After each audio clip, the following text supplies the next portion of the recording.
Your superpowers are the things you do best with the least amount of effort.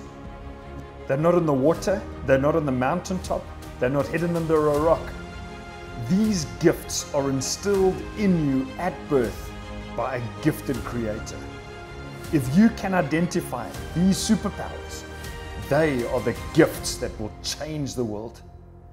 Join us to discover yours. This week we're going to talk about generosity, and you'll see in your book it will says week 5, and then Wednesdays we'll do the fill in, so that will be week 5 just next to that. So you guys are welcome to use that. But I really trust and pray that this gifted series is such a blessing for you, and it's been for me as well. You know, there's areas that we're very strong in with our gifts, and we flourish in those things, and we identify that we're strong in those areas. But we also see that we are a little bit weaker in some areas. We identify it and we say, okay, Lord, help me in these weaknesses that I can grow in them. But what's amazing is that God has given these gifts to us so that we can bless other people. I wanted to use an illustration of having a lot of gifts here and maybe getting someone like Hendrey that's very gifted to stand here with me. And I wanted to dish out these gifts to him.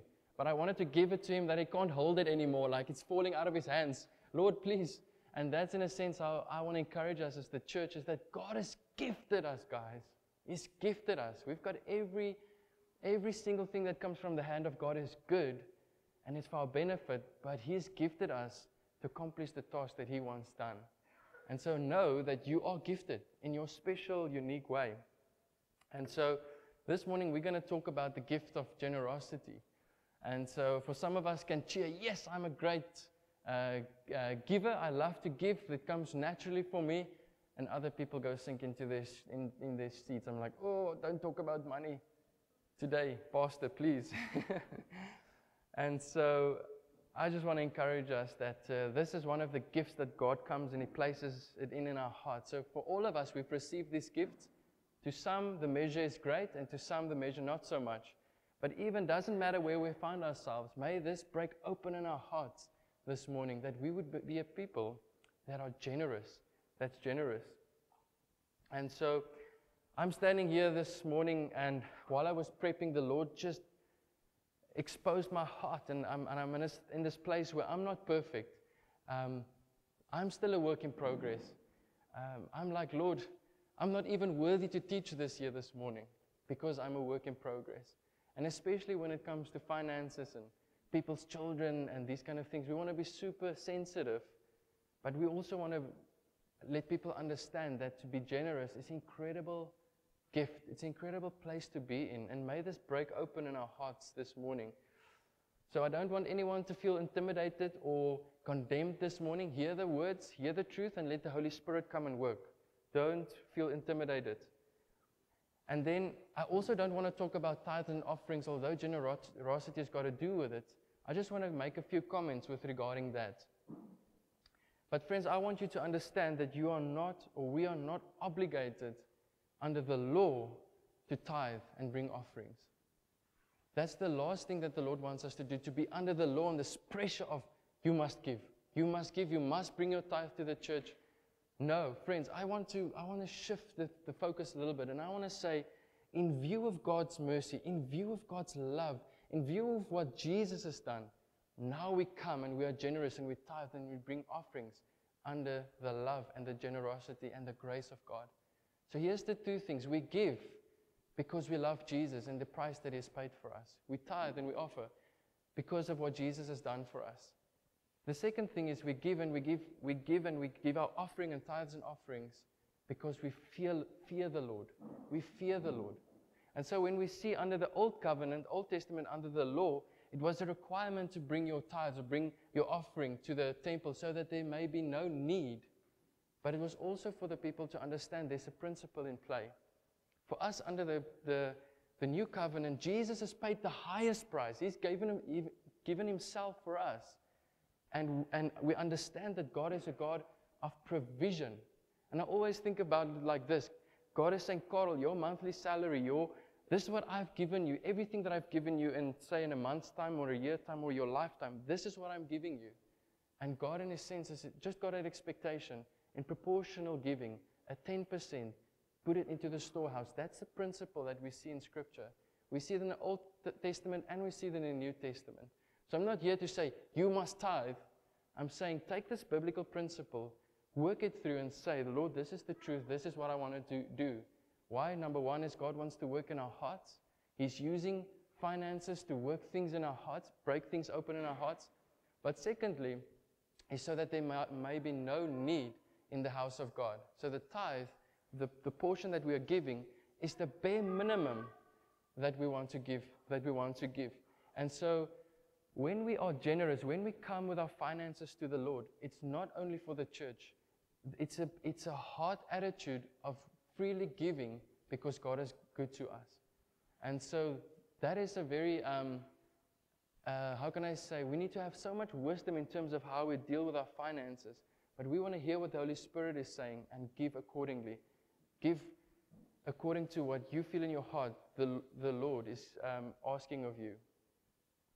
Another important principle that the Lord has given us and to understand is God gives bread and He gives seed.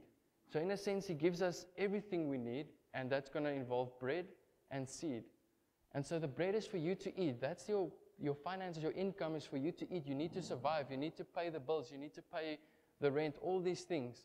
But God has also given you enough seed so that you can sow into other people's lives. And the problem is, friends, we will not have a harvest if we eat our seed. We will not have a harvest if we eat our seed. Jesus has given us the ability, the grace, the generosity. He's given us these things to be able to sow. We determine how much we want to sow. We can eat the seed or we can plant it into the ground. But the encouragement, guys, is when we plant, we know that there's going to be a harvest. We know there's going to be a harvest. We know that when we are generous, it's going to open up doors for God's kingdom. It's just interesting for me, and it's just amazing to see that there's people that are gifted to accumulate wealth. Whether they're born again or not, they've got a way of accumulating wealth. And for some of you that are here this morning, you can say, yes, like that's really true. I've got a head for as an entrepreneur. I can accumulate wealth. It's really in a way that the Lord has, in a sense, gifted me. And for others, we need to work hard. Yes, business after business every morning, and we're just getting our finances just in order. But for some, it just comes naturally. But wherever we find ourselves is, I want to encourage us to guard our hearts with regarding the love of money. A lot of people say, no, money is the root of all evil, of all sin. No, friends, it's the love of money. God owns a cattle on 1,000 hills. God owns everything. He owns everything. We don't have to be worried about anything. We know that God will provide for us in every season, in every time, as much as we need. But we need to know that that God has given us, finances and so forth, this is something that we need to steward. This is a tool in our hand to advance God's kingdom. And the problem is when we love money, this tool, this thing that God has given us more than we love God, chocho starts to happen. Things start to happen in our hearts. And that's the root of evil. So if we can go to Matthew 6, verse 24, it says, no one can serve two masters, for you will hate one and love the other. And so this is my question. Who do you hate and who do you love? So the thing is, if you love money, who are you going to hate? That's a big thing. For you will hate one and love the other. Lord Jesus, help us to love you. Help us to love you, Lord. You will be devoted to the one and despise the other. Which one are we going to be devoted to? Who are we going to be devoted to? And what are we going to despise? You cannot serve both God and money. So you'll either be the master of your finances or you'll be the slave of your finances. And so the encouragement is, through God's grace, we want to be the master of our finances. We want to be able to steward our finances well. 1 Timothy 6, verse 10. For the, what of money? We can wait here the whole morning. For the, there we go, love of money is the root of all kinds of evil. And some people craving money have wandered from the true faith and pierced themselves with many sorrows. So God wants us to be a generous people, whether you are rich or poor, whether you've got much or a lot or little. God wants us to be a generous people. Lawrence, was it Marcus that told about this guy with the shoes? That the guy said he needs to... so Marcus, I don't know if it was an outreach or whatever, but the guy came to Marcus and he said, you know, the scripture said it's more blessed to give than to receive. So you need to give me something. What do you have? I'm poor. I'm in the street. I'm hungry. I don't have anything to eat. And he says, you need to give me something, Pastor. And he says, you want to be blessed, right? And he says, now give me something. So Marcus put the ball in his hand and he says, no, you come and give me something. You want to be blessed. Give me something. And he got angry. He says, I've got nothing. And he says, well, you've got shoes, don't you? Give me your shoes. And that's really that thing, guys, of that whether you are rich or poor, doesn't matter where you find yourself, the biblical principle and the heart that God has got for us as Christians is that He wants us to be generous. Doesn't matter our capacity or our position. And something that we cannot hide is this thing that in many ways, finances and money affects us emotionally. It's an emotional thing. I think it was 2 months ago or something like that, our electricity, our bill was like 1,000 Rand or 2,000 Rand more than what we've budgeted. And at that moment, you're like, yes, how are we going to do this thing? You know, so it affects you. And then you're krapperig with your wife and you're wondering about this and you think I'm going to work harder. And so finance has got a way of triggering things in our heart. And it affects us emotionally. And I can also put it around, how do you feel when someone blesses you generously with a large amount of money or a car or whatever the case may be? It affects you. Something like your emotions, you're floating in the air. It's like we are sorted, we are good, we are happy. And in so many ways we fall and our emotions are dependent on our finances and what we earn and how well it goes with us. And so I just want to link this with our scripture, but Romans 12, verse 6 to 8, it says, we have different gifts according to the grace given to each of us. This is our main scripture. If your gift is prophesying, then prophesy in accordance with your faith. If it is serving, then serve. If it is teaching, then teach. If it's encouraged, then give encouragement. If it is giving, then give generously. If it is to lead, do it diligently. If it is to show mercy, do it cheerfully. And so what is the definition of the gift of giving? And we've got that first statement that says, being generous and resourceful, resourceful with money, time, and care. And so being generous is regarding finances, with your money, with your possessions, but it's also with your time and how you care for people. And so we hear a lot of people say, no, when God talks about generosity or giving, He's not really talking about money. He's talking about my heart. He's talking about my time and my effort. So a lot of people lay to the one side where they say, no, God's not really talking about finances. He's talking about my energy and my love and so forth. But friends, the context of many of these scriptures is actually primarily about finances. It's about what we've received. But yes, we can also, and we must be generous with our time and our care for people. The second quote is this gift of giving.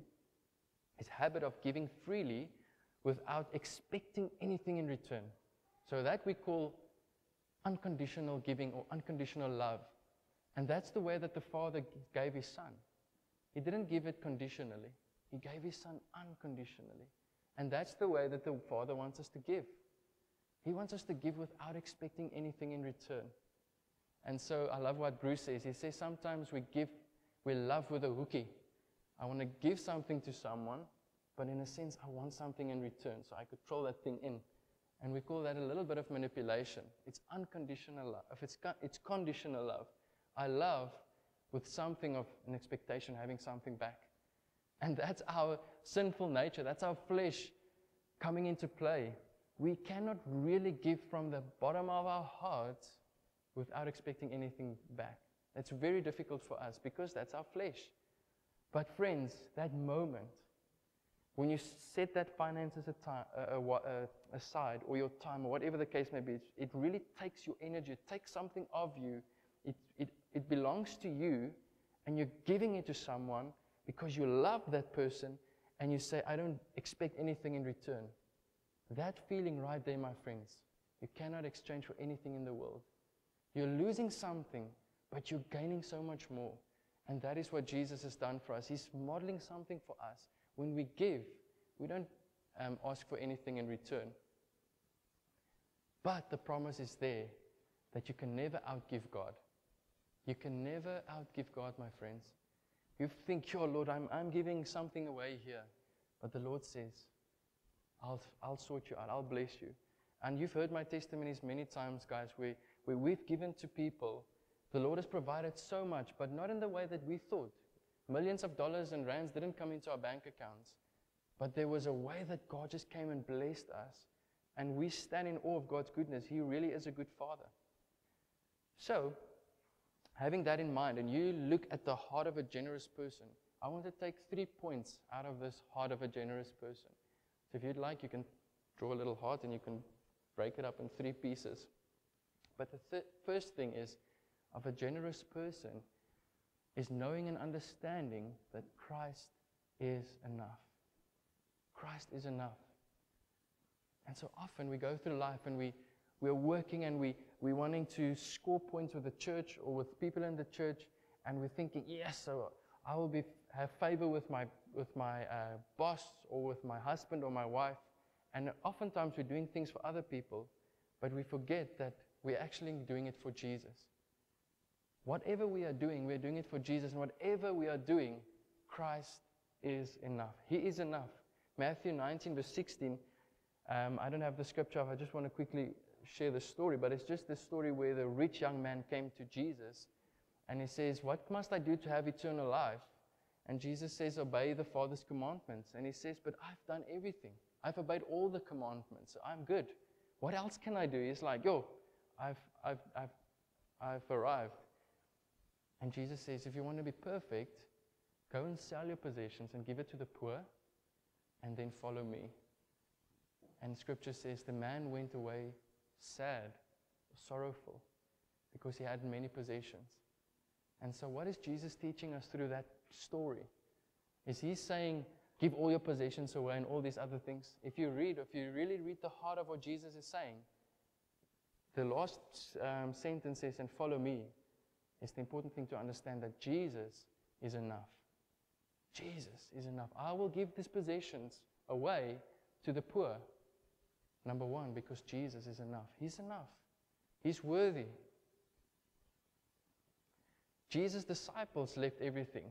Can you imagine the disciples throwing their nets, giving their boats away, to saying, I'm going to follow the King. I'm going to follow this Messiah. The disciples gave it all away to follow Jesus. I just also see this picture where Jesus is the living water, and we draw from Jesus this resource of never-ending water. It's like the ocean. If you think of Jesus, it will never run out. We're thinking, I'm tapping from Jesus, and somewhere along the line, Jesus will end up. He will dry up. No, it's like the ocean. It will never, ever dry up. He's the source of living water. But if we are flowers and we receive water, we bloom. And in many ways, when we bloom, I want to say, guys, it's like our hands are opening up to those who need Christ and those who are in need. And so as we draw from Jesus, He fills us and fills us and fills us to an overflow where we say, I want to give to your people, Jesus. It opens up my hands. For me to follow God is, in a sense, Jesus, you're enough. And it flows over to other people. As we live, we don't live for our possessions because Christ is enough. Paul said, for me to live is Christ and to die is gain.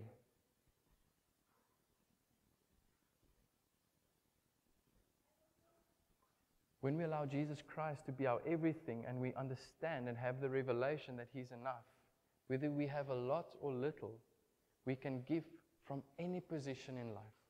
Any position, wherever you find yourself, you can give. I love this quote. It's Jan Grace. Ek neem aan in Afrikaans sal dit Jan Genade wees. Jan Grace.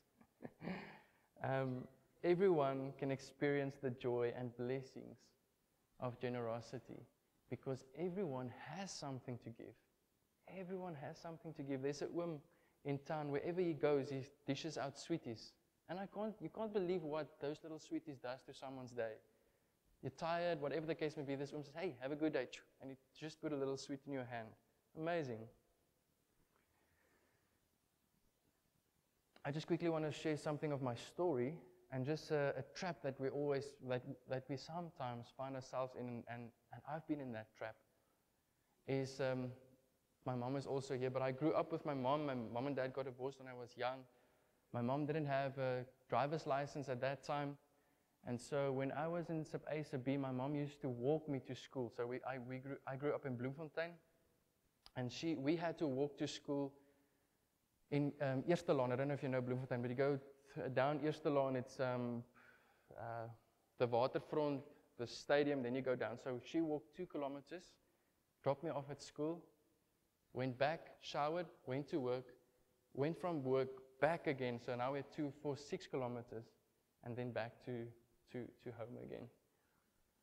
And I remember that time, as a kid, as children, you don't always carry the weight that your parents carry. Sometimes it's going tough or whatever the case may be, but as long as you've got a bed, you've got food and you can play, you're happy. But the parents carry the burden. They know that the food needs to be on the table and all these things. But when you walk that distance, you kind of feeling the strain. But a young boy as I am, walking with my mom, got my little backpack, and there's just across a very nice building, there's a big rock. And at times, me and my mom would sit there, and then I would say, Mom, maak het nog 'n broodjie oor. And then I'll break the bread between me and my mom, and we'll eat that. And I can imagine what my mom had to feel at that time, but for me, it's nothing. But as I got older, this thing of a poverty mentality came to settle on my life, where I felt people need to owe me because I'm not doing well. I'm not that wealthy. I don't have a bicycle, or I don't have a car. We don't have this luxurious home. In a sense, I came to a place where I don't want to give, but I've got an expectation to receive. So this place made me feel like I cannot give. And that is a poverty mentality, friends. And thinking back now, how God has provided, my mom got a license, we received a car for free. My mom was able to drive through that Bloemfontein whenever and whatever time she liked. But I'm telling you, it doesn't matter how much or little you have, if you've got a poverty mentality, you won't be able to give unconditionally. You won't be able to give unconditionally. And that thing had to break in my life, friends. That time when I felt I've got nothing, but this is what I've got, I want to give it to Jesus, that thing broke. And oftentimes we go through difficult times and then we feel that poverty thing comes and we feel we can't give. But I want to say, friends, whatever you are going through, and yes, I don't take away that your circumstances are very difficult and tough, but please do not let this poverty mentality settle on our hearts, because that's not what God has got for us. He doesn't have that for us. He's got a life, an abundance for us. And the second thing that I want to encourage us with is in Acts 2 verse 44. Acts 2 verse 44. The second thing is people are enough. The first thing is God is enough. And the second thing is people are enough. People are enough. Let's look what the early church went through. Acts 2 verse 44. And all the believers met together in one place and shared everything they had. Verse 45. They sold their property and possessions and shared the money with those in need. Verse 46. They worshipped together at the temple each day, met in homes for the Lord's Supper, and shared their meals with great joy and generosity, all the while praising God and enjoying the good will of all the people. And each day the Lord added to their fellowship those who were being saved. And so when we look at the scripture, just want to come back to us as parents. Whatever we do, our children look and they see, this is what mom and dad does. The way we talk, the way we walk, the things we do, how we say it and what we say, and the moral values that we carry in the home. But the early church modeled someone. Who did they model? They modeled Jesus. They modeled the Father. They've seen Jesus coming, giving up his life. And here we are as the church, giving up our possessions so that the fellowship, the believers, could be in a place of flourishing and not needing anything. And friends, I want to commend you as a church. This is an incredible, generous church, where I've heard of stories where people have blessed one another, taking meals, loving one another, caring for one another, hearing there's a need, helping to lift people up. My friends, that is the Spirit of Christ leading you. And this is knowing that this is a healthy church. We are there for one another. We care for one another. And I want to encourage you, don't give up on giving and being there for one another. Carry one another's burdens. And then I also want to encourage us, don't allow people to abuse you in terms of finances and just getting from you. Use your finances wisely. You can see when someone is spinning a story, whatever the case may be. Just be wise in the way that we steward our finances. People are enough. Matthew 22 verse 36 to 38. The religious leaders came to Jesus asking what is the greatest commandment in the kingdom. And Jesus settled this issue of giving. He just comes and he talks about them. This is what giving is all about. You must love the Lord your God with all your heart, with all your mind, and with all your soul. This is the first and the greatest commandment, first and the greatest. But then Jesus says, interestingly, a second is equally important, just as equal. So this thing is high in value, but he says just as equal. Not the one higher than the others. Because often we walk with this judging mentality, I love God, but I struggle to love people. But God says, hey, if you love me, we love other people as well. This is the first and greatest commandment. The second is equally important. Love your neighbor as yourself. The entire law and all the demands of the prophets are based on these two commandments. And this is what I'm trying to tell us from the beginning. Friends, when we love Jesus, when we love his people, we are not under law to want to and must give, but we are loving and we give from a place of love. Now, no longer is it a law, I must. But we come into a place, I want to because I love. And our hands are open and free. Such an encouragement for us. When we start to value people, that is where our finances will go.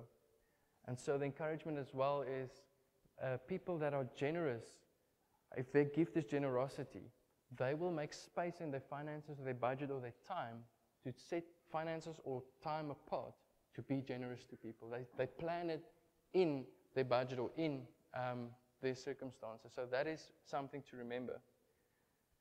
So every soul is worthy of blessing. If we think about that, every soul is worthy of blessing. There's nothing that we can take to heaven with us, guys. Our big homes and our big cars and all these things, nothing we will ever be able to take with us to heaven. But there's one thing that we can take to heaven or that can follow us is people.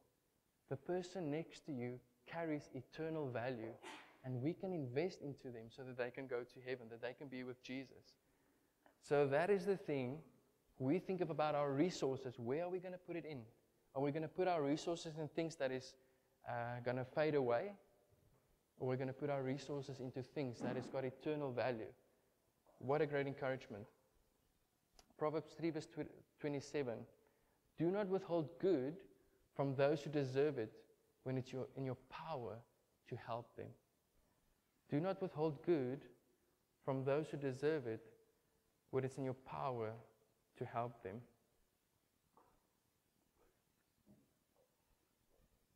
When Christ is enough, when people are enough, our hearts start to open. When Christ is enough, when people are enough, our hands start to open. The third thing, if we can break up that heart, and the third aspect, is giving open up doors for God to move. Giving opens up doors for God to move. We create atmospheres and places and scenarios where the gospel can go out. We can create areas where people can actually get saved. And there's many ways that we can look at that. But we need to understand, when we give, friends, the gospel can go. And I'm so encouraged. Someone paid into the church account an amount for the outreach to Zimbabwe and Malawi. What a great encouragement for us, guys. So that takes a lot of financial pressure off of the team, and we can go with the gospel. We can go to the nations. We can encourage churches. The thing is, God has said to us, we need to be local. That's biblical. We need to be a people that is local, but He wants us to be translocal and go into the nations. And so we're extending ourselves to the nations. So those who are giving into ministry opens up the door for the gospel to go, for those people to be encouraged. So this gift of generosity changes the world because it creates space for the world to change. If you can write this down, this gift of generosity changes the world because it creates space in the world to change. And the way that the world changes is God moves in this world. And so money cannot buy salvation, but it can get people saved when we steward it right. I just want to say, guys, that in this place, when we give, a lot of people give a lot of money to dishing out of Bibles and going into the nations and going into the world. But when we think of these individuals that give, whether it's a Tanya that's giving 50 cents or a very rich business person giving thousands of rands, the thing that we need to honor is that God is the hero, not the individual. God is the hero. He's the one that's given us the ability to be able to be generous and to give. And there's so many testimonies. I've just heard Steve Wimble and the guys, and that's 4 years ago. They are in a project where they are building a warehouse and facilities of 10 million rands worth in KZN, where they are feeding the poor. Incredible, 10 million rand, guys. I can't even think of so many notes and all these things. But they are building facilities where business people came in and partnered and said, we want to give. They're building these facilities so that the poor and people that is in need can have food and clothes. Incredible what they are doing. That side. That's the power of generosity. That's the power of unity and a church with a vision that moves in the direction that God has called them. And so when you think of John 3:16, it says that for God so loved the world that He gave His one and only Son. And so love equals, giving equals love. If you love, you will give. And I'd just love to end off with this quote. It's John Wesley. Do all the good you can, by all the means you can, in all the ways you can, in all the places you can, at all the times you can, to all the people you can, as long as you ever can. And that's a great encouragement. And just keep that up while the people are writing. But friends, this morning, as I've said in the beginning, may our hearts break open to this thing of generosity. May the poverty mindsets that linger and hangs over our mind just come and break in Jesus' name. And friends, financially it's tough at the moment. We see people are really struggling. People often say, hey, pray for us, finances are a bit tight. The church is helping where we can. So I understand that we are really going through tough times. We need to pull in the belt. But I want to encourage you, do not lose hope. Part of what Yapi has said, the word that God has brought to us this morning, we want to speak the name of Jesus. And Franz and myself, we've been in a place where we had to cry out and we had bad debt. And we had to say, Lord, please, we cannot be in this place of debt anymore. And I want to encourage us, when there's bad debt and it's very difficult, ask the Lord, plead with Him, Lord, we need to get out of this mess. And so, friends, I'm cutting really close to the bone now, and I'm cutting close to the heart. When it comes to finances, it's tough, and we make decisions. And yes, we need to make decisions. We understand those things. But friends, God's heart for us is not to be choked with our debt and in His finances where we are tight-fisted.